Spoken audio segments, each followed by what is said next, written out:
guys actually had fun between all these scandals and stuff? I think I'd have to ask you to define what fun is. I mean...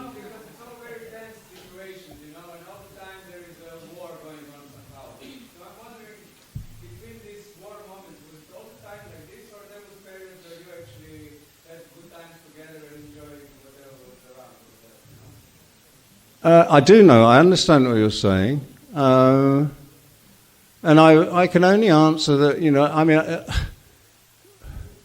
we enjoyed it in the sense that we were doing what we believed in and what we felt was right, what we felt was honest. I can honestly say, no, there weren't that many laughs. We didn't drink, particularly, and we didn't use drugs, so there wasn't any sort of easy relaxation in that sense. We didn't have a television and we didn't read newspapers, so there wasn't any diversion. It was like a Catholic monastery in a I way. prefer to think it might be in a way like a Zen monastery, but if you want to make a Catholic one, that's fine, I'll buy into that. Yes. There was a degree of the monastic life about it. But to imagine that lacks a sense of fun, I mean, I prefer to use, if you want to use the word joy as opposed to fun, I would say there was a very great deal of joy between the band, a sense of doing what was appropriate and right at the time brought a sense of joy. Not achievement, but of joy. Yes, it was joyful. Yeah, of course, hugely so. Yeah. I don't think, if there wasn't a sense of joy, and another expression of joy is love, and it wasn't the warmth between us, we couldn't have put up with it. I mean, I haven't described a half of it anyway, but I mean, it was painful. We were under pressure all the time. It never stopped, and when the secret police started getting involved, it became worse. And if it wasn't the secret police, it might be a bunch of skinheads or whatever it was. We were always in some way or other. Yes, but the very warmth between us and the sense of, yes, this is right. And it was very much trying to act within that sort of realm of appropriate action, not dwell too much on the past, not dwell too much on the future, to say, what should we be doing? Let's do it, let's do it. Yeah. No, thank you. Yeah, but basically that incident in Rojc pushed you to reconsider Kras somehow, and the Kras started to take shape that we all know, Yeah, we did. Well, I mean, up until as I said, that was my amyl nitrate night. I mean, I snorted so much of this. I think I turned into a ball of plastic by the end of the evening.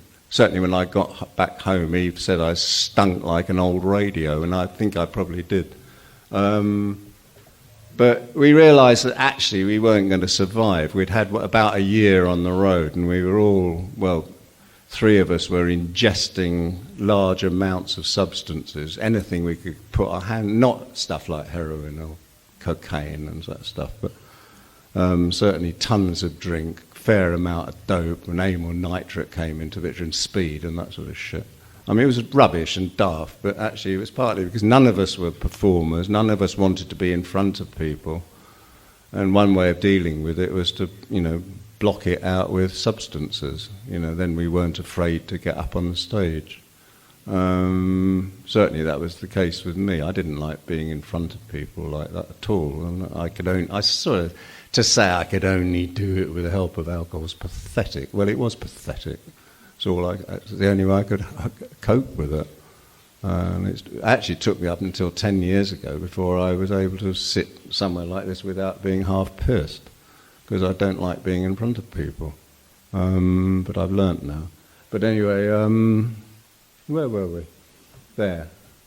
Yeah, but you practically changed the approach you have. Oh yeah, we just decided unless we clean up the act, then we're not going to survive. We're going to do the rock and roll thing and sort of pull the chain on ourselves, and it's a bit did we want to do that? No, not really. So we called a meeting. We don't have meetings at Dial House usually, or ever really, but that was a meeting. And basically we sort of, I suggested that we stop all drinking, we stopped all drugs, we cleaned up the act, etc., etc., etc. Well, I mean, some of the band didn't like the idea at all of doing that. They liked having fun. I wasn't saying that cynically. I was just saying how, like they thought the whole, bag was going to get fucked up, if we weren't able to sort of blow ourselves out on stuff. So anyway, the band split up for a while, and actually the three women in the band all went off and formed a band, which was absolutely dreadful. But actually it's probably so bad it was probably really good.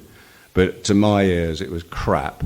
But I mean, I think it was probably one up on the Slits, in terms of sort of musicality.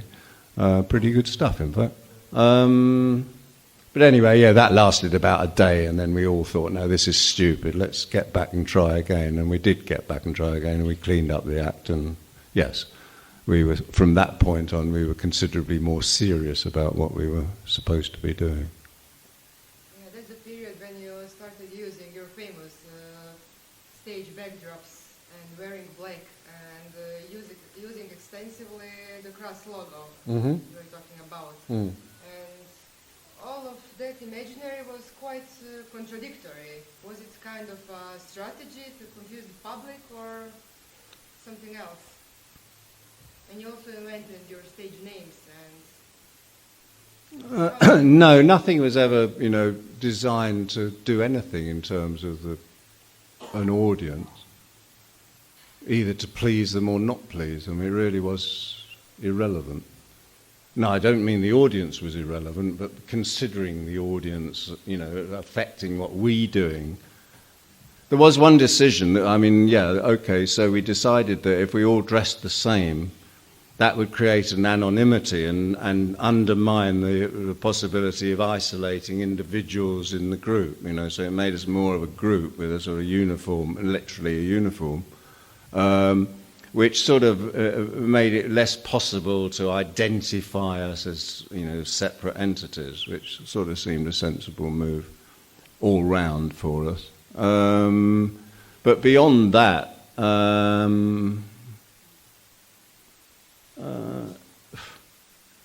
what was the question? Did you start using that? Yes, go ahead. I'm wondering about this, what you were telling now, and then basically, because we are thinking and talking about individuals trying to do something together, and then basically with all of them becoming not identified, they are not becoming individuals anymore. Mm-hmm. So I'm wondering about this. It's a bit of a contradiction in a way, no? Because you have a group of individuals who are trying to form anti-form. Yeah, no, I appreciate that. And in a way, it was a conundrum. Yes, a conundrum, a confusion, a contradiction, in a way. And you picked up on the contradiction. It was one that limited possibilities, but also it was a demonstration of the possibility of not having an identity within something which has a very strong identity.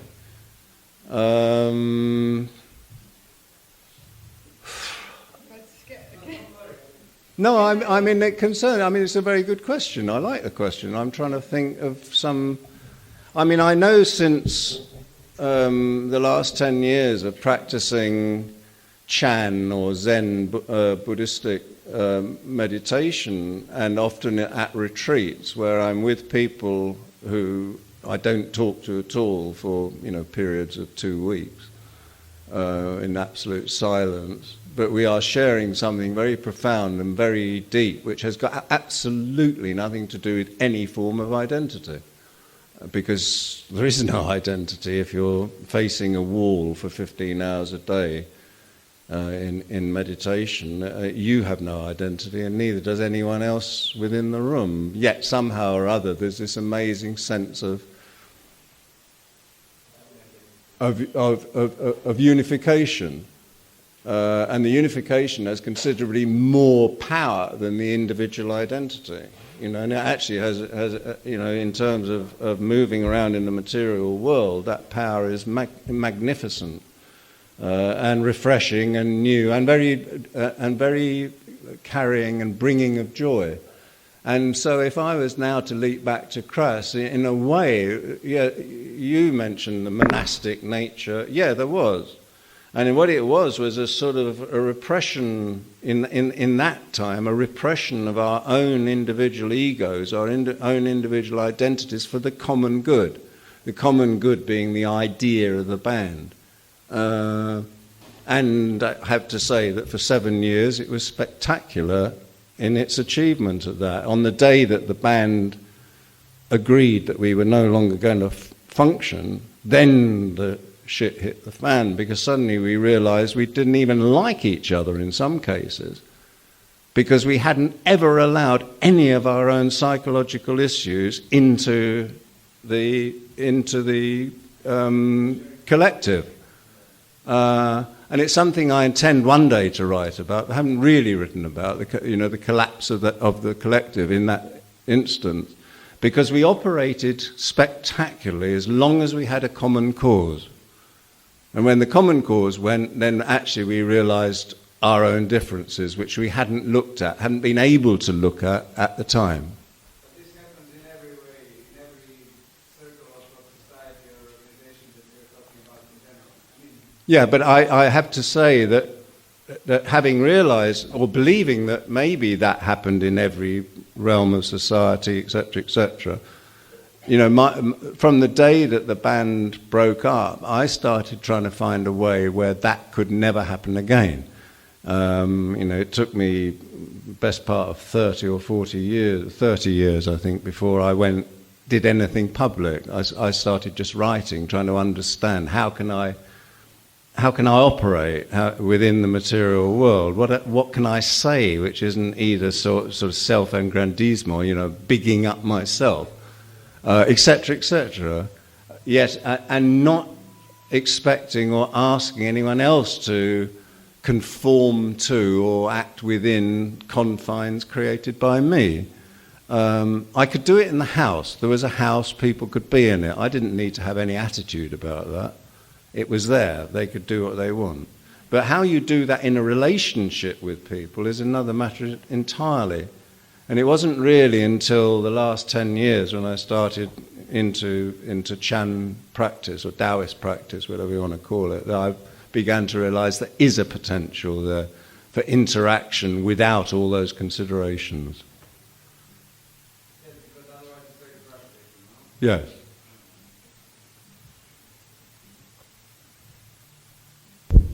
His question about getting uniform and losing the identity. I think that we have to separate the members of the band as a persons and the members of the band as a persons on stage. Because I heard one of explanation of Kras that Kras practically wasn't a band, it was somehow theater but with an authentic message.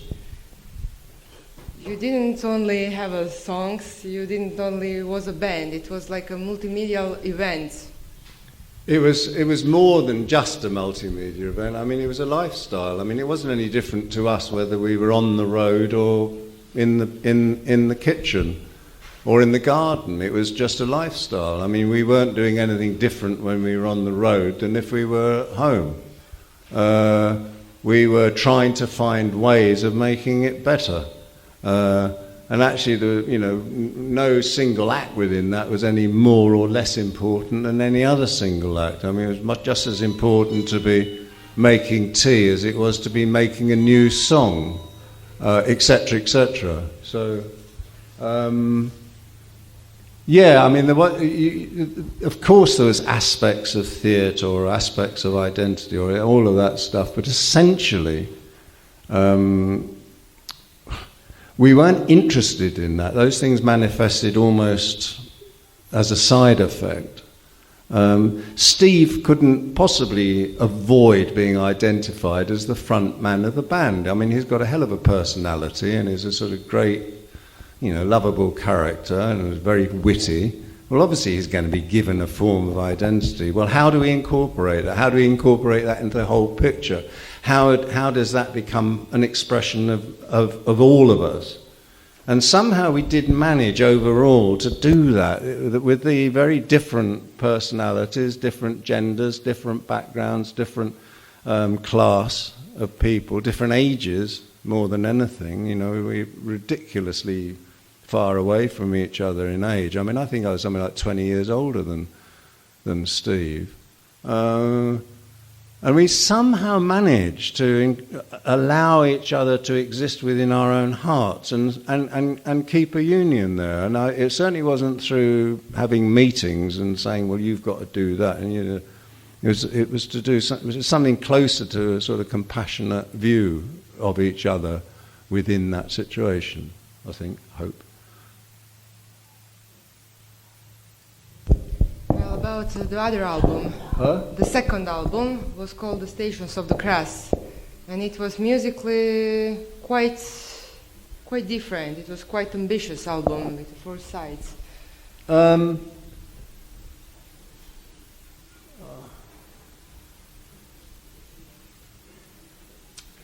I sort of don't know what to say because, yeah, okay. I think musically you can hear lots of other influences. Yeah, okay. I'll tell you about Stations of the Cross. We got a little bit self-important. It's the biggest selling record we did. We'd sold thousands of Feeding of the 5,000, and we were feeling just a little bit pleased with ourselves. And it was the only time we ever got fooled by the press. The only time we started fooling ourselves. And what was happening was we were becoming rock and roll, man. And that's why it sold so well, because it's rock and roll. Well, it isn't, it's still crass, but actually there's elements of rock and roll sellout in it. And that's why that was so big, that album, because actually it was digestible. And I remember towards the end of I wrote I Ain't Thick, It's Just a Trick, in the last day before we went into the studio to record it, because I thought, we've got to have a proper anthem. Well, if that isn't cynical, tell me what is. And what was the song that so often people wanted us to do? I ain't thick, I ain't thick. People were always calling for us to do that song. I knew how I'd written it. I meant it, and I believed what it said, but I wrote it cynically. I wrote it because we needed an anthem on the album, like a sort of bloody music business decision. Oh yeah, well, blimey, we need to have that, or could we get bras for the girls, or that sort of thinking. It was all sort of like, no, this is going wrong somewhere. And I can't say I realised it at the time, or anyone realised it at the time. We only realised it when it was Eve, really, who sort of saying, come on, guys, where are you going with all this? And actually, that's where Penis Envy, which was the next album, which was a spectacular return to form, where we weren't fucking about anymore. We weren't thinking about rock and roll. We were thinking about the issues, and the important issues, in this case of feminism, and it was one of the greatest feminist albums ever recorded, probably one of the only feminist albums ever recorded. And that came out of us realising that we had been fooling ourselves, and actually, people within the band, notably, it has to be said, Eve, being very, very critical of the stance that we were beginning to take. We were enjoying it. We were actually, in the worst sense of the word, having fun. Joy. Yeah, yeah.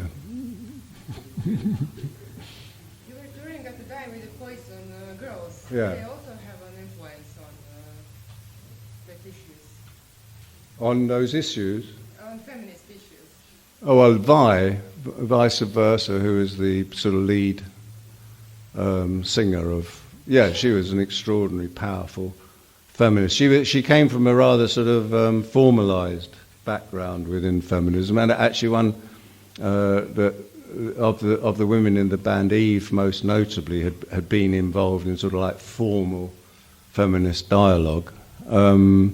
But yeah, I mean, it's not so much influenced as inspired by Vi and her feminist attitude, which actually was a much more personal one. It was a much less political and more personal stance than the one that we took, or the one that the women within the band took. Yeah, yeah.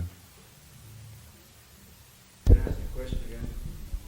I'm sorry, I'm not. Please don't take me from the critical aspect. No, I don't. I'm not doing. I'm just wondering about some things, so it might sound maybe critical or picky, but I'm not trying to do that. I'm wondering about this. If we are excluding one of the themes, like feminism, from the wider picture of everything that we need to change, you know. So I'm wondering about this. Then, are we then again reducing ourselves to focus on something that is less than the greater picture in a way? I think there are some fundamental issues which are the greater issue. There's always one in the end. Yes, of course it is, but I think there are certain fundamentals there to Priorities. Huh? Priorities maybe, or Well, I think feminism is one of the fundamental issues, you know, because there's no point in talking about peace and equality until we've dealt with that one, and it hasn't been dealt with yet, still. You know, my argument is that things haven't really changed very much. yeah, but in all levels, no? Not on all levels, yes. And because things haven't, what can I do as an artist or as an activist or as a cultural terrorist or whatever I want to call myself? You know, I'm planning at the moment to completely re-record Penis Envy with Eve doing all the vocals, but with a completely different approach to the backing tracks. You know, I'm in discussion with some sort of grime artists at the moment, which would be great if that comes off, because I can sort of incorporate into the feminist thing also the racial thing, the black artists from the grime schools, because I think that's a very powerful, I mean, just as I don't think actually that there's been any real solutions given to the sort of gender issues, neither have so within race issues. I think those things are still pretty intact. The prejudices remain pretty much the same, you know, with a little adjustment here, a little concession here and there. The whole picture hasn't altered, really, but I do think you have to, there's no point in, you can't embrace the whole picture without embracing the important parts that hold that whole picture together. No. Thinking that they're all forming the one thing, and then the Yes. thing should be presented in every way. This is kind of, I mean, I'm asking you this because I'm wondering also, and I don't have an answer. So I'm just trying to hear some other good opinions. Well, I mean, I think that of all the bands that existed, you know, back then, and certainly in my attitude now, I mean, I can't conceive of anything that isn't the whole issue. You know, you have to touch on elements within it, knowing that it's only a part of it. But, you know, I mean, there's that old Mayan greeting, which I am you as you are I. Well, that's all that needs to be said, except most people don't really want to hear that.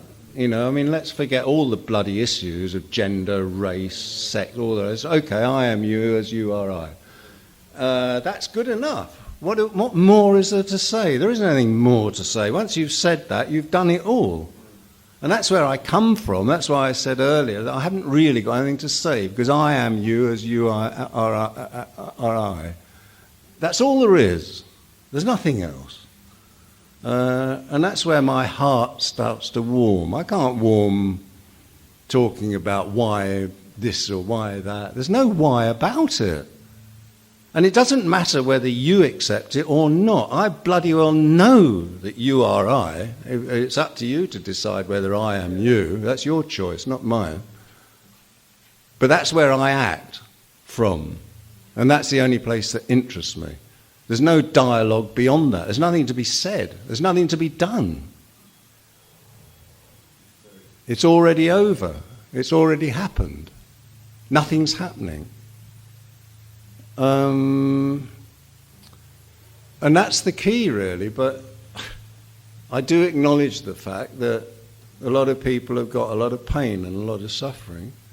You know, and let's look at the issues. They're always going to be, you know, gender, race, class, the same old things, time and time, religion, same old things, time and time again. So the job of a cultural terrorist is to deconstruct.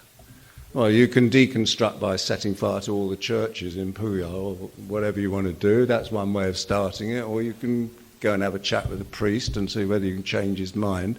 Or you can just get a life and start actually generating some form of warmth, some form of compassion, some form of understanding, because that in itself removes the foundation of any prejudice. But then we have a problem of identification of the larger scales of people, no? And this is in a way which I find for us, you know, again, a contradiction in a way. I'm not criticizing. No, right. Don't take me wrong. But in general, we have a very strong visual aspect that people in general, they like to identify themselves because they're not strong enough in themselves to be whatever they need to be or whatever they're supposed to be. So with iconography of Christ, we have a really, really strong identification which really works in the end of the day. I mean, we are all here sitting today in a way... Yeah, hang on, it didn't work in the end of the day. It might have worked now. At the end of the day, the Falklands War came up, and whereas prior to the Falklands War, the peace movement in Britain was enormous, within days of the Falklands War starting and really happening, and it was only a pathetic little battle, basically. But where did the peace movement go? It disappeared overnight. People became afraid of making any expression. So, you know, the idea that this thing grew incrementally from something is not true. There are truths. I was talking about it earlier with a friend here, and, you know, the truth of the matter is that we sowed some seeds, and those seeds, you know, have gone out, you know, into the mud, you know, and the lotus blossoms have come through in places, and that's yes. But the fertile ground has got nothing to do with us. The fertile ground is the knowledge that in each one of us is the seed of truth, you know. And I'm not talking about, you know, pragmatic truths. You know, the truth I'm talking about is that I am you as you are I, that we already intrinsically know. Well, that's what I think great art does. It somehow or other suggests some way, it blows a little seed into the breeze, you know, and that, there's no telling where it will land, but wherever it lands, it will grow and flourish. And that's what, as an artist, I hope to do. You know, any little thing that could possibly start growth somewhere, including my own heart, is worth pursuing. But one doesn't know where that is or what it is or why it is. So you go in at every angle on that, with all guns firing, is what the expression we use in England. You know, in other words, you're firing in all directions because one of them's going to be right. But this is, in a way, okay, now we're talking about already dimensions which are really connecting with spiritual, let's call it spiritual levels, and in general it does make perfect sense.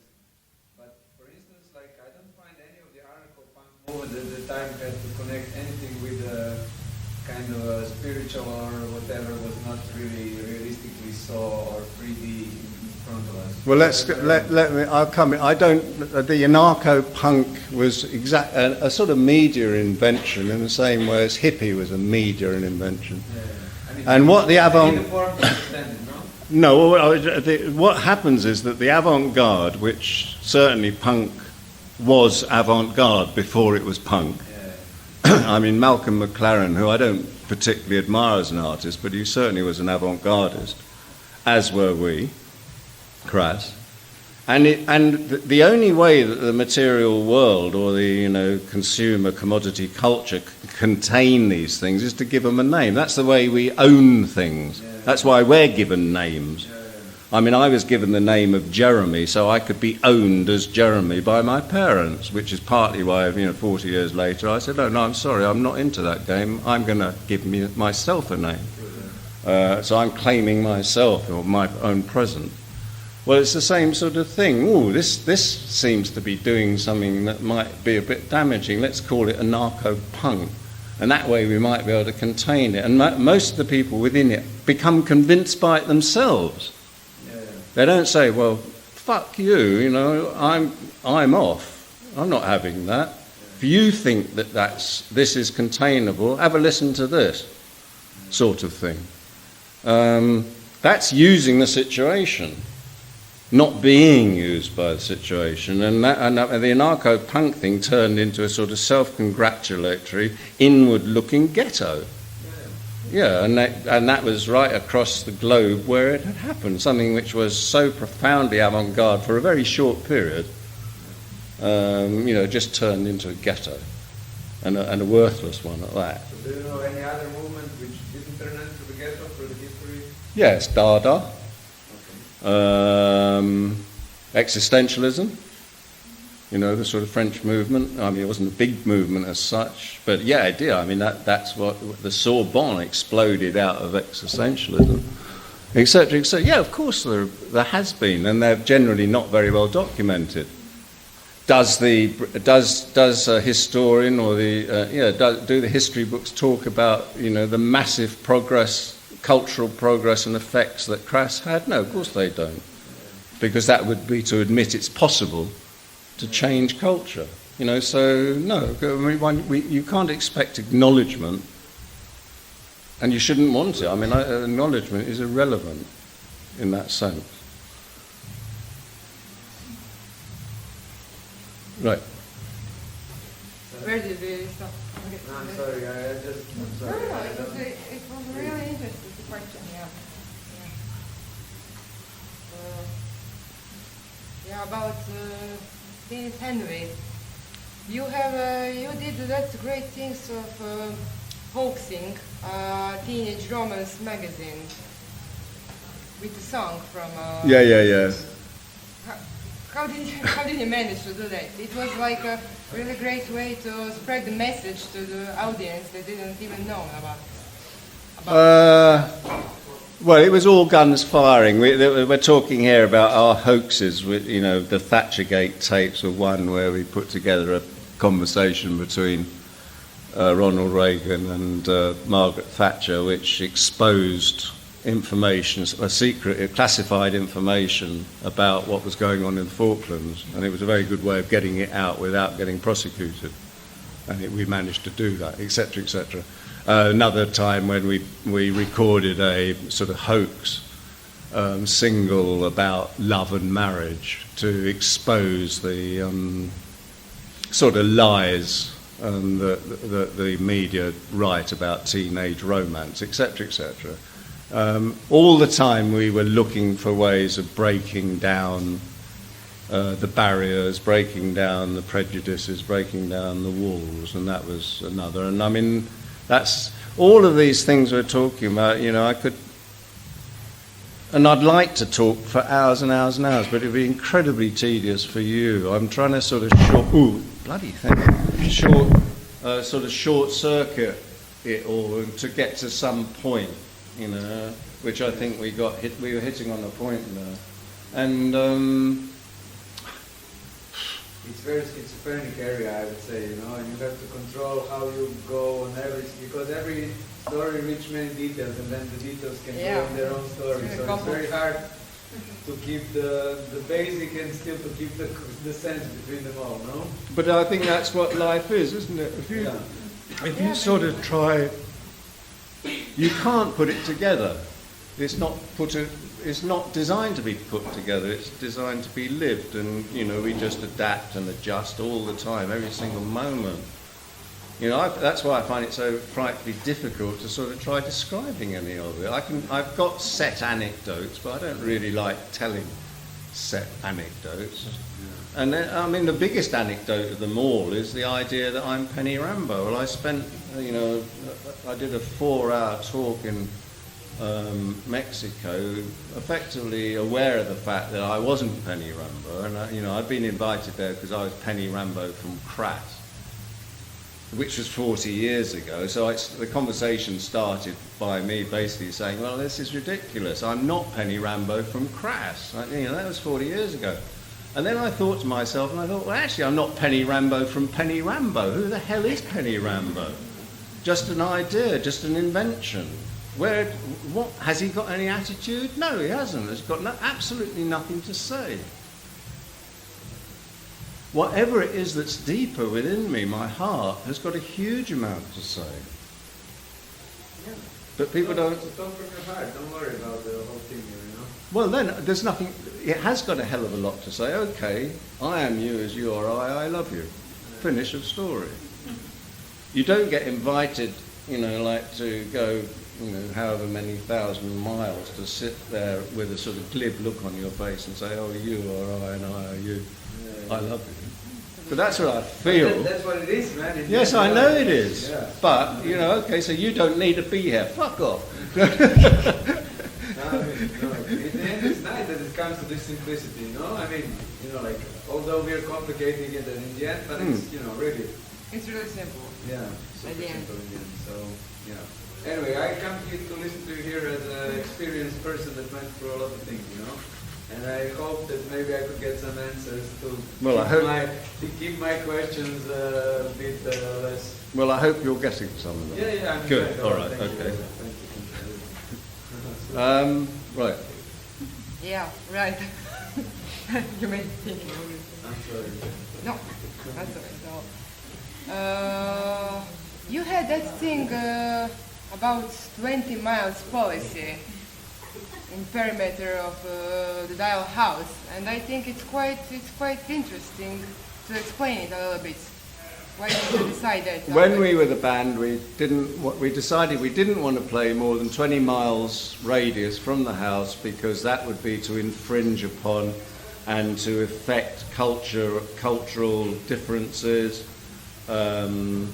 atmospheric differences, social differences, and we felt that a 20-mile radius sort of represented what we could get to on foot during a day, so therefore was in the realms of sensible nature possibility.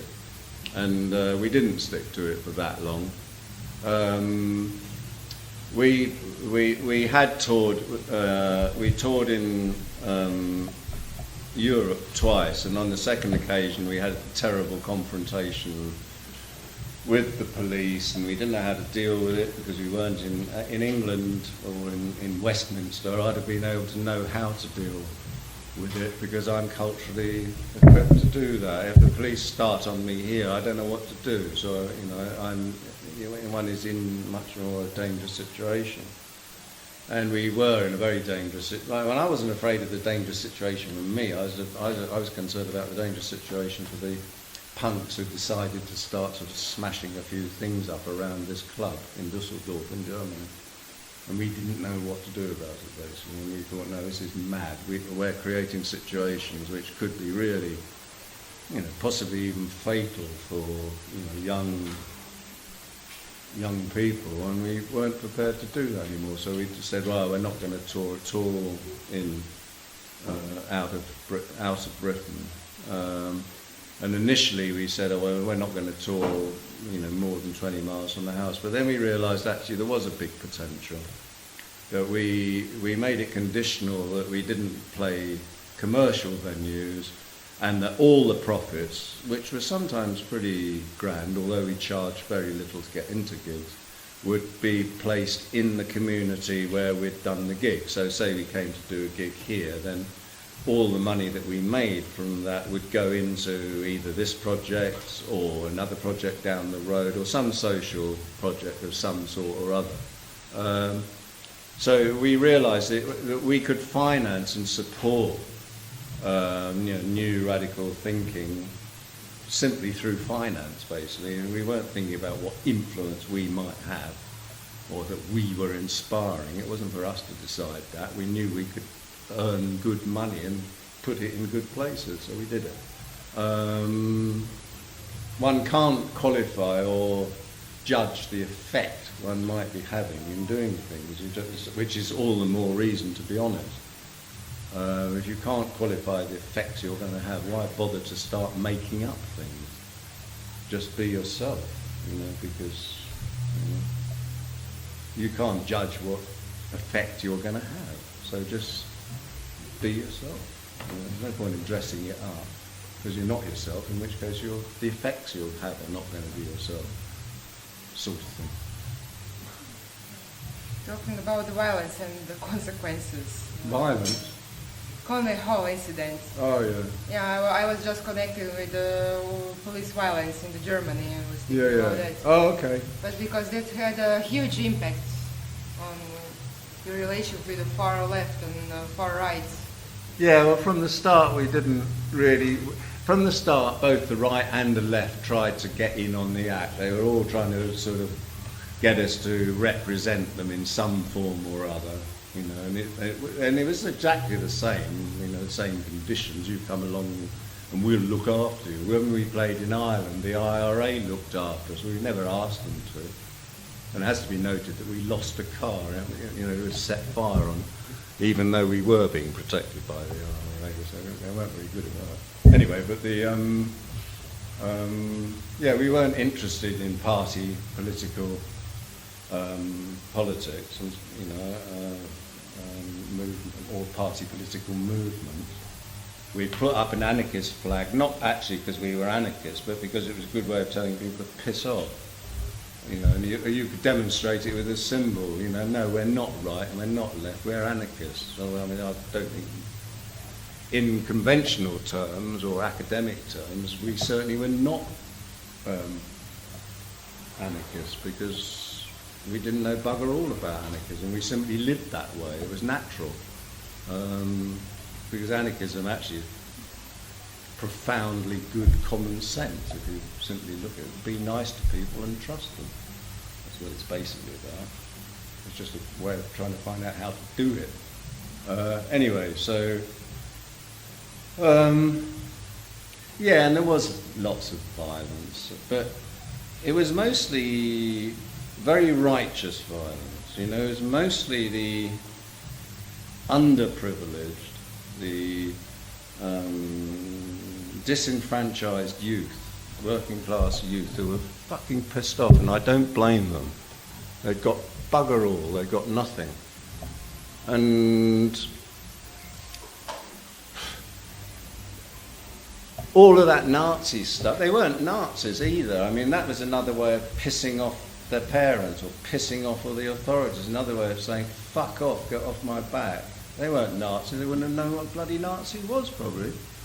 They certainly didn't know any of the philosophy of Nazism or fascism. They were just doing that because it was a good way of getting up people's noses. Well, if one recognised that and didn't worry too much about it, and didn't worry too much about, beer bottles flying through and whacking you in the face every so often, which they did do, and the odd nasty fight, but actually realising underneath this, we're all sort of broken people in a funny sort of way. We've all got our problems, and sometimes they come up nasty, and sometimes they come up not nasty. And so we had this attitude about the violence, and we were the only punk band in Britain who maintained that, of never preventing anyone coming in. Anyone could come into our gigs. We didn't have a no skinhead policy. As it happened, the biggest violent event that we ever had was initiated by the left, by a group called the Red... I can't remember, Red Alert or something. They were sort of like socialist football hooligans who decided that they'd protect us from the Nazis, the Nazi skinheads, by coming along and beating up all the Nazi skinheads who were comfortably enjoying the gig. And it really was a very unpleasant event. It was completely... so the Guardian newspaper is supposedly the most respectable and most reliable of the British newspapers. It reported it as an attack by the Nazis, or at that time it was called the National Front.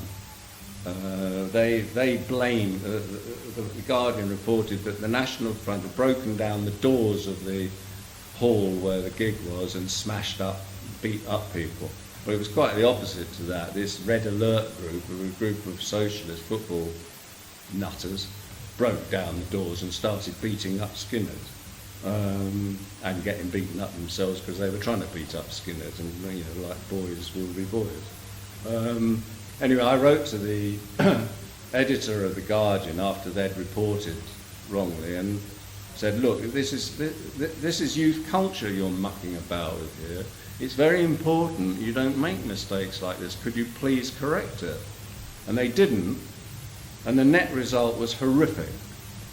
You know, from then on, whether or not the skinheads felt it, or whether or not the National Front felt it, but we were accused of having set them up, of ambushing them.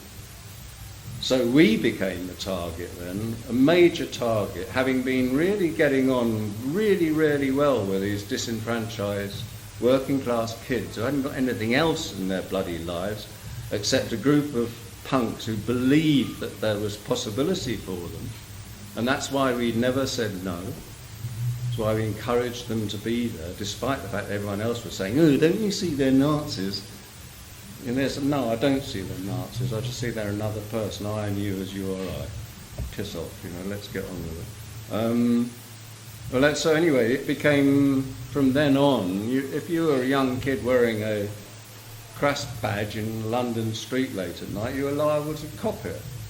It became dangerous to go around, you know, sporting an allegiance. And that's where, you know, it was 2 years in or something, 2.5 years in, and from then on it was just a sort of crazy battle, you know. And the skinheads would turn up in mass sometimes, really smash the place up. And first of all, we had a policy of just sort of trying to calm it down by stopping and engaging, and then we had a policy of sort of, I had a great pleasure of, there was a particularly aggressive guy on one occasion, I have to say I kneed him very hard in the bollocks. And he said to me, squeakily, I thought you was pacifists.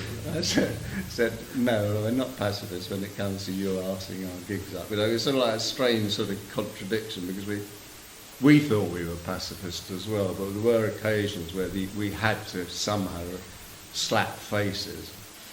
And it worked, generally speaking. And if we did slap face, we apologised, sort of. And let's hope you didn't do that on rainbow gatherings and stuff. Yes, but I mean, the violent, I don't like the idea of dismissing it as violence. It was righteous indignation, you know. If that's all that people are left, it's like kids, you know, I've observed very young kids, and they'll behave appallingly, and it's not because they're trying to be bad, they're trying to get attention. And it doesn't really matter whether you tell them off or whether you hug them. They just want attention. They want you to know they're there. And I can't imagine what it must be like to have been brought up in some of the areas that we were playing with no hope, no chance, probably never seeing your parents because they're down a pub, with no sort of one trying to offer you anything in life. What must that be like? I don't know. But then to sort of have a band that comes along and says, oh, there's a little bit of hope, maybe, you know, and think, oh, well, maybe I'll give that a try. And then be defiled by people who should know better, in other words, people who claim to have an intelligent political stance. It's crap. It's bad. It's bad news. So I don't... It's a bit like this sort of big rise of the right at the moment. Well, I don't so much... It doesn't concern... The big rise in the right doesn't concern me as much as the complete absence of a left. That's why there's been a rise in the right, because the left has got absolutely bugger all to offer. It's lost its agenda. Left, or are we talking about all the opposite parts of the right? Well, precisely. No, I'm not, because there isn't a left to talk about in the sense that you've just said, and that which was the point I was making. Yeah. There is no left. With any valuable voice. Socialism is over. It doesn't work against the force of capitalism. We have to look for a different formula. And no one's really come up with one. And it's my view they're never going to do that within the current political narrative. That's over and it's finished, it's failed, and we'd best get used to the idea that it's failed. And that you think that both roles are actually given the fascist and anti-fascist, that it's still given a role to play rather than being something not natural? They are given a role to play because people are basically and fundamentally lazy, and it's much easier to sort of blame other people for the problems that you suffer, blame other people for the problems of the world rather than doing something about the problems of the world. You're not going to solve them all, you're maybe not going to solve any of them, but at least you're trying to solve them.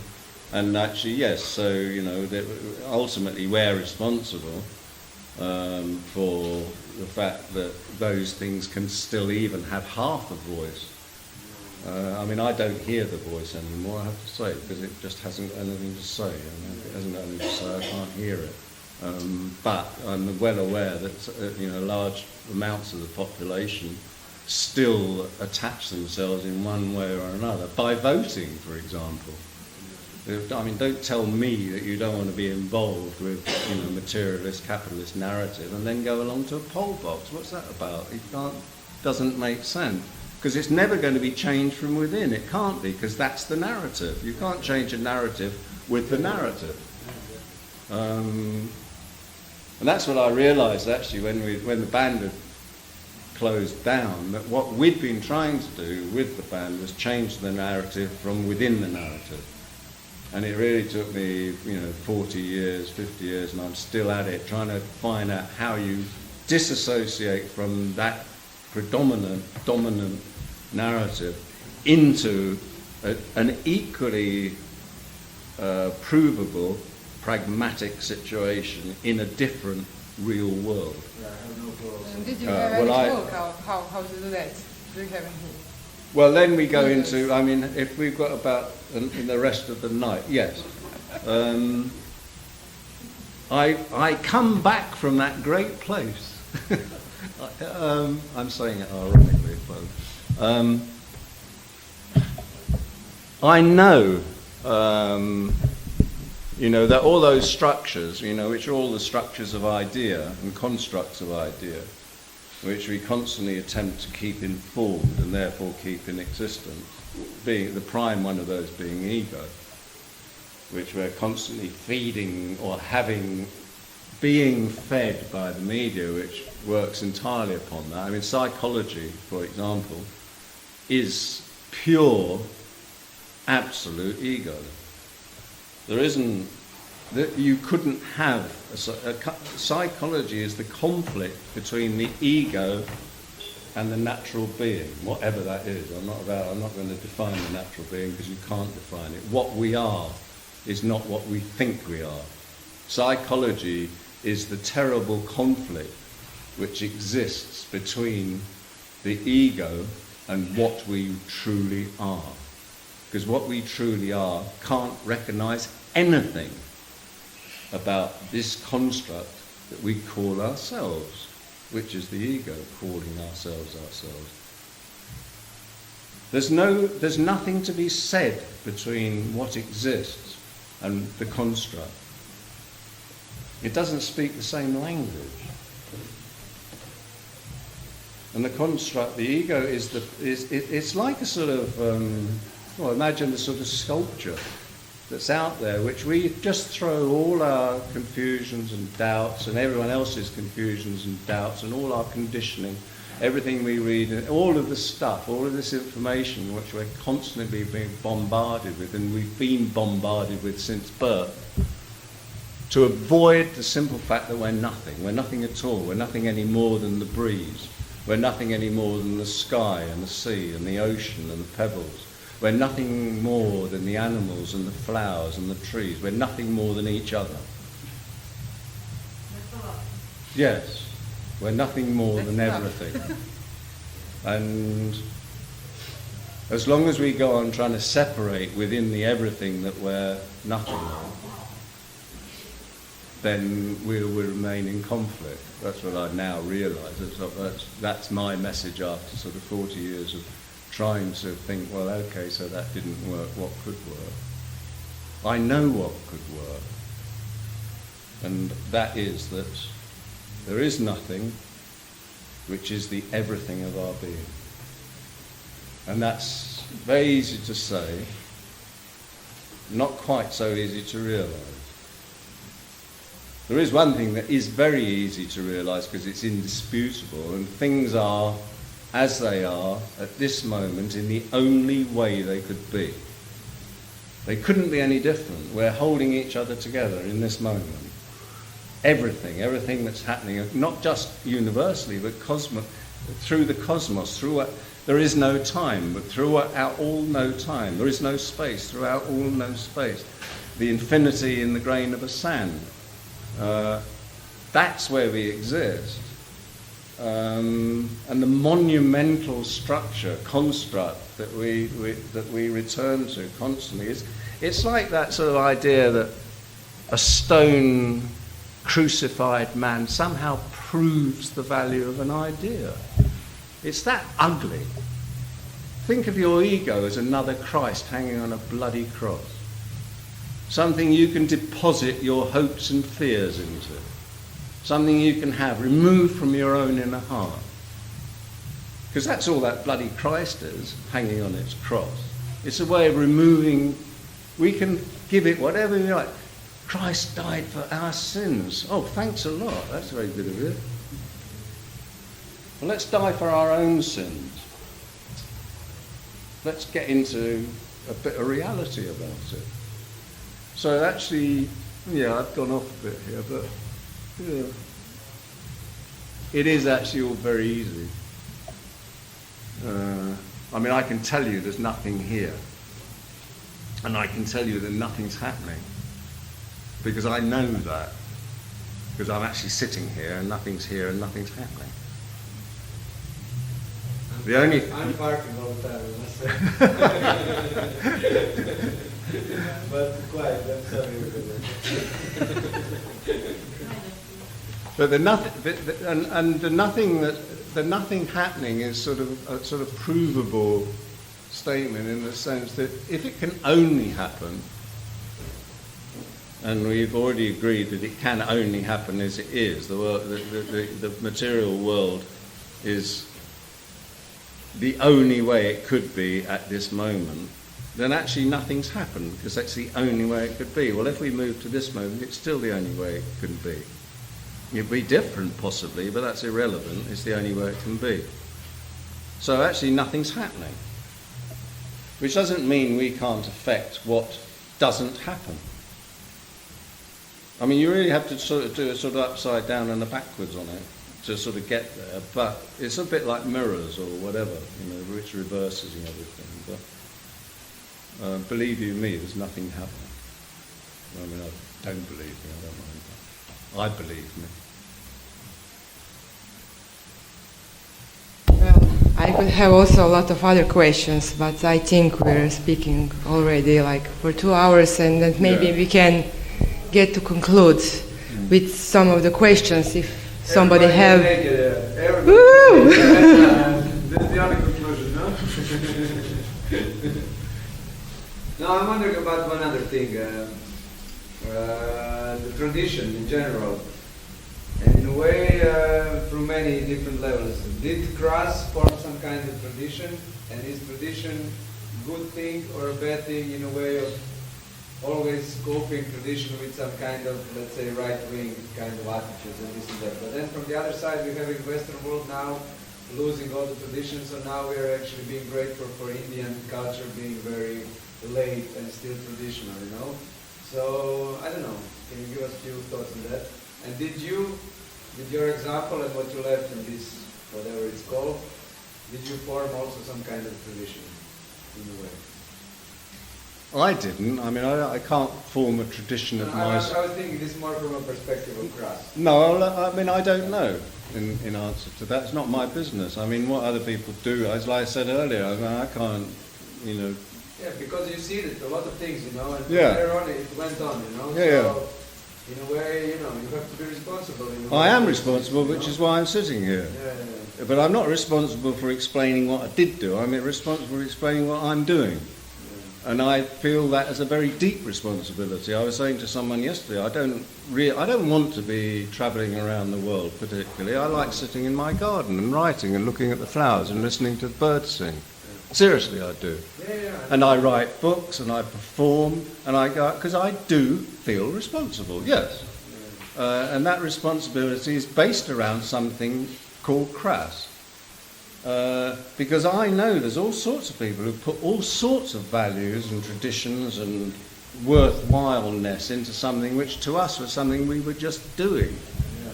Well, I think it was very irresponsible if people have got questions about that, like you have, for example, not to be willing to offer those answers or at least join in a sort of search. If they think about it before you do it. Yeah. Well, anybody else have any questions?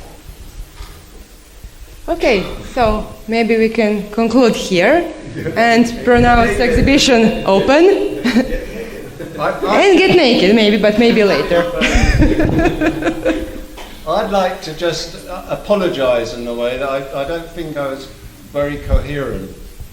I didn't manage to get a thread going. Sometimes I can get a thread going, which sort of like somehow puts things together as they happen, and I feel I've left all sorts of loose ends, which I'm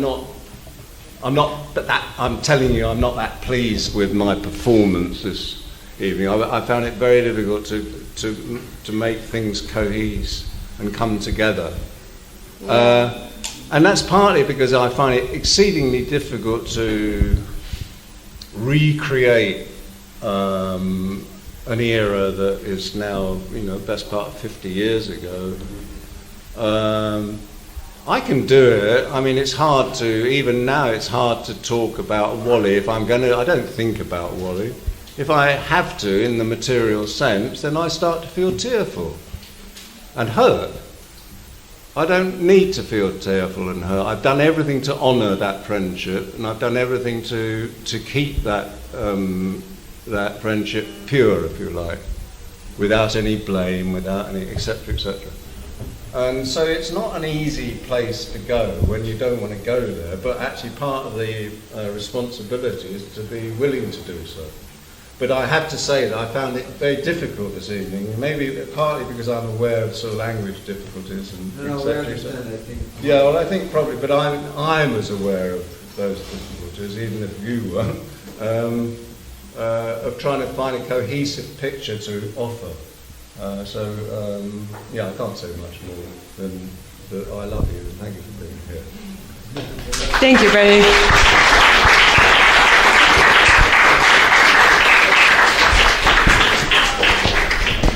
Samo da još napomenem, izložba je sada službeno otvorena, ali od ponedjeljka će biti još projekcije 2 filma koje trenutno nismo pustili da ne bi ometale razgovor sa Penijem. Eto, tek toliko da znate, od ponedjeljka ih možete pogledati. Hvala.